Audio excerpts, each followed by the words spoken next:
here I am cutting out my key image, which is just all the black areas from my drawing or printout. You can see I'm using a utility knife, and it's time-lapsed, so obviously it's going to take a lot longer to cut it. I've switched to an X-Acto knife, and I tried both, and I found that I had more control with the X-Acto knife, but I would sometimes have to go back and recut areas with it, whereas with the utility knife I had a little bit more force. So just make sure you're cutting away from your finger. I've got my stencil cut. Hopefully you can see that there. You can tell that I only cut it through one side, so that gives me a second side of the manila folder to make into a second stencil for a color. So a quick and easy way to do that is just kind of make sure that's pressed down. And I took a little bit of Higgins Magic Black ink, but I'm pretty sure you could use any just like generic acrylic paint, dilute it in water, put it in a spray bottle. Obviously, if you won't have some spray paint and you want to use that at home, you can. Make sure you do it outside. You're wearing a respirator and stuff like that. You're being careful with it. But I don't have spray paint at home, so I just took a little bit of that ink, diluted it in water, and made my own sort of spray bottle. I'm going to put down some newsprint so I don't get ink all over. And this also gives me kind of a preview of how it's going to look on my paper later.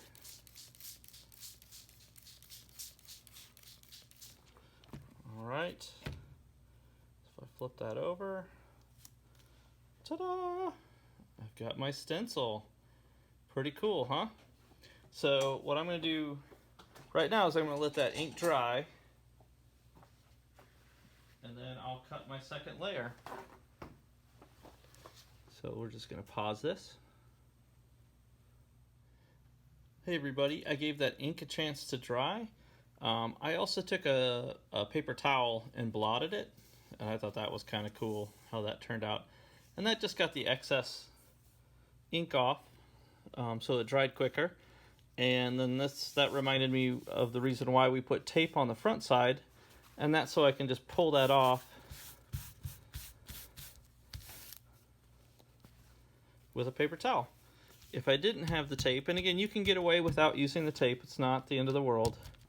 But if I have the tape, it kind of protects that paper layer, makes it last longer in case I want to reuse it. So for my second stencil, I'm just going to cut the silhouette of the portrait of myself with a gas mask. And this is from a photo I took for a print I made maybe about 5 years ago, and I thought it'd be kind of fun to revisit it. So I'm just going to go with a Sharpie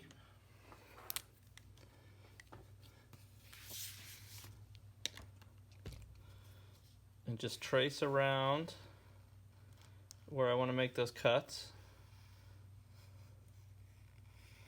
And so this stencil is going to be much faster to cut. That stencil I demoed earlier, the detail that I just sprayed ink through onto this, that took me about, I want to say about 45 minutes. But I was interrupted a few times by my wife and children, so it would have taken me less time to do it, or maybe longer if I'd been on my own to just kind of spend time on it. But one thing to be careful about is, make sure you're aware of where your hands are at when you're cutting. When I went back and looked at the video, I noticed that it looked like I was cutting really close to my hand, to my fingers specifically, and I think part of that was just the angle of the camera. But I did have to kind of hold down the paper and support it as I was cutting away from it. And that was the one thing you want to be careful about, again, is you never cut towards your hand. You're always kind of cutting away from your hand. So I'm just going to go ahead and cut.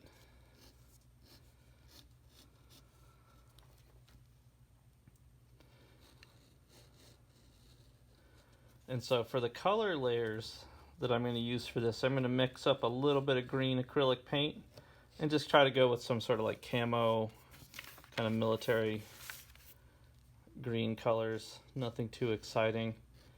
I might see if I have like a perfume bottle.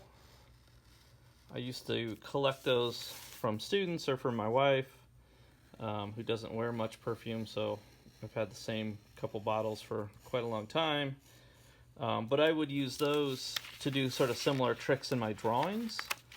Um, I've in the past made a bunch of giant charcoal drawings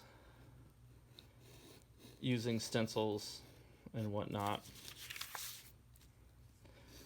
for backgrounds and different color layers and stuff like that.